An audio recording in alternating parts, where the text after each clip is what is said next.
The final judgment of the watchers, what the church doesn't teach, Enoch's intercession, and the judgment of the watchers. The watchers, once heavenly beings, stepped outside their divine assignment and took human women, producing corrupted offspring. They begged Enoch to intercede with Yahweh on their behalf. We look at Enoch 14:4-5. It reads, "Do not entreat me for them any more. I will not hear their petition. They will never obtain mercy or peace." You see, their plea was rejected by Yahweh. Not even Enoch, a man who walked with Elohim, could reverse their fate. In 1 Enoch 10:4-7, again the Lord said to Raphael, "Bind Azazel hand and foot, and cast him into the darkness until the day of the great judgment." Azazel is blamed for the moral decay of mankind. His punishment is total isolation, buried in desert darkness until final judgment. This event sets a foundational truth. Divine rebellion has eternal consequences. Even beings who once stood in the presence of the Most High are not exempt from justice. Their sin, altering creation, introducing occult knowledge, and defiling humanity was so grievous that no intercession could redeem them. Yahweh is long-suffering towards man, but shows zero tolerance for heavenly rebellion that corrupts his image in man.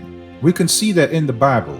If we read Jude 1:6, "And the angels who did not keep their own domain, he has kept in eternal bonds under darkness for the judgment of the great day."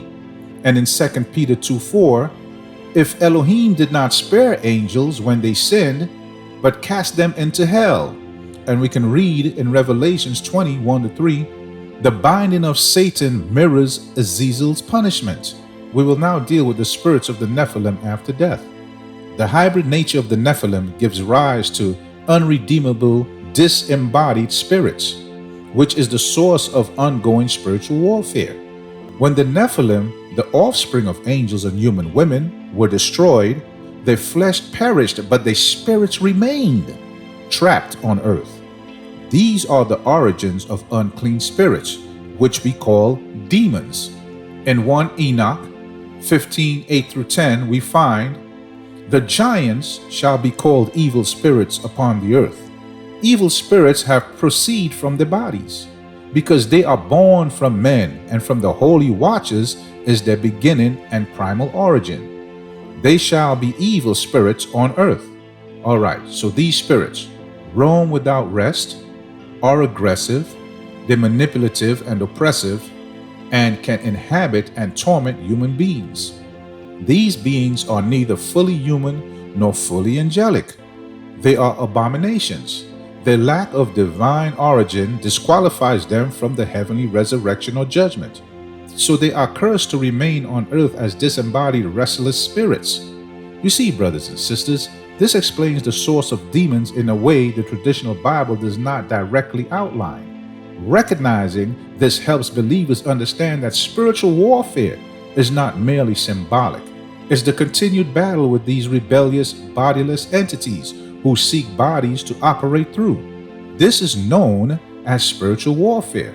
Let's look at some examples of biblical tie-ins. In Mark 5:9-13, legion of unclean spirits inhabiting a man and pleading not to be sent away. And in Matthew 12:43-45, we have unclean spirits walking through dry places seeking rest. And in Jubilees 10:1-14, Noah prays for protection from the spirits of the Nephilim. And now we will deal with the earth's cry for judgment. The corruption introduced by the Watchers and the Nephilim did not just defile humanity, but contaminate the very fabric of creation. In 1 Enoch 7:6 says, "And the earth laid accusation against the lawless ones."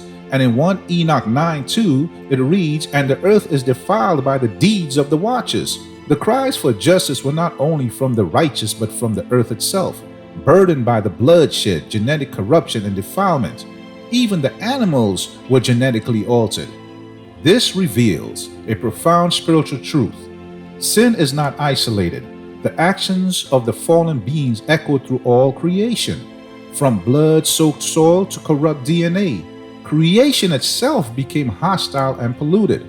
This is why Elohim not only sent the flood, but also promised a new heaven and a new earth in the future. Creation is groaning, not just mankind. This is the full picture of why redemption must be cosmic. When I say cosmic, it means the redemption, the act of being saved, restored, or set free is not just a personal or individual experience, but one that extends to the entire universe. Here are some biblical tie-ins. In Genesis 4:10, the voice of your brother's blood cries out to me from the ground. And in Romans 8:22, for we know that the whole creation groans and labors with birth pangs. Pangs refer to intense sudden pain. Now let's deal with the role of the archangels. Yahweh executes judgment through delegated authority, showing that divine justice is organized, purposeful, and strategic. Amen? In 1 Enoch 10:4-9, we see Yahweh delegating authority to his cherubims. It reads, Raphael, bind Azazel. Gabriel, destroy the children of fornication. Michael, reprove Semjaza and the rest. Uriel, warn Noah.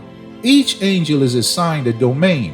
Raphael represents healing through judgment by binding Azazel.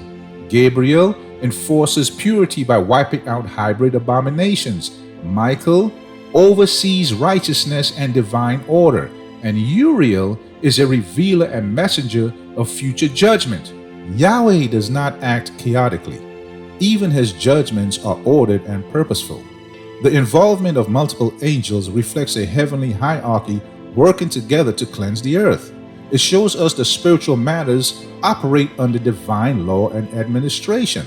Let me say that again. It shows us that spiritual matters operate under divine law and administration.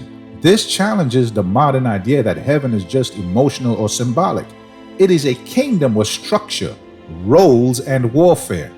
Understanding the assignment of these archangels gives us insight into how spiritual intervention still works today.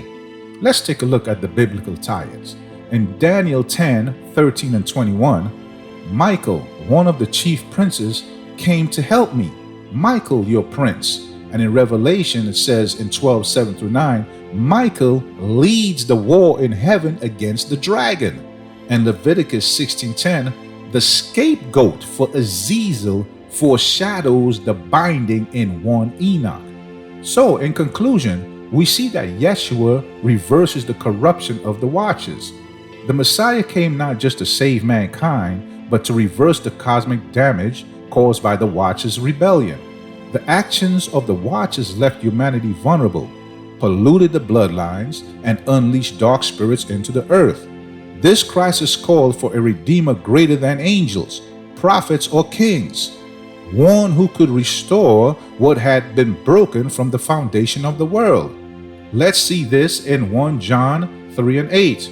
For this purpose the Son of Elohim was manifested, that he might destroy the works of the devil.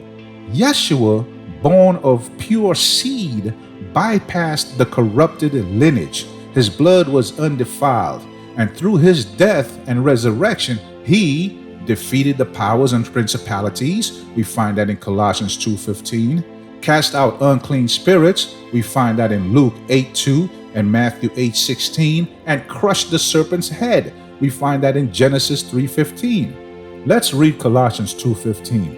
And having spoiled principalities and powers, he made a show of them openly, triumphing over them in it. And in Genesis 3:15, and I will put enmity between thee and the woman, and between thy seed and her seed, and it shall bruise thy head, and thou shalt bruise his heel. Yeshua didn't just come to save us from sin, he came to break the ancient curses that began in the days of Enoch. His victory reclaims the authority stolen by rebellious angels. He restores dominion to mankind, purifies the seed, and initiates the redemption of creation itself. Through him, the watcher's corruption is undone, and the kingdom of Elohim is reestablished in righteousness and truth. We see in Romans 8:19-21. For the earnest expectation of the creation eagerly awaits for the revealing of the sons of Elohim, because the creation itself also will be delivered from the bondage of the corruption. This is the ultimate hope, not only for humanity but for all creation. Yeshua is the solution to the chaos the Watchers introduced. May Yahweh bless you and guide you in the name of Yeshua.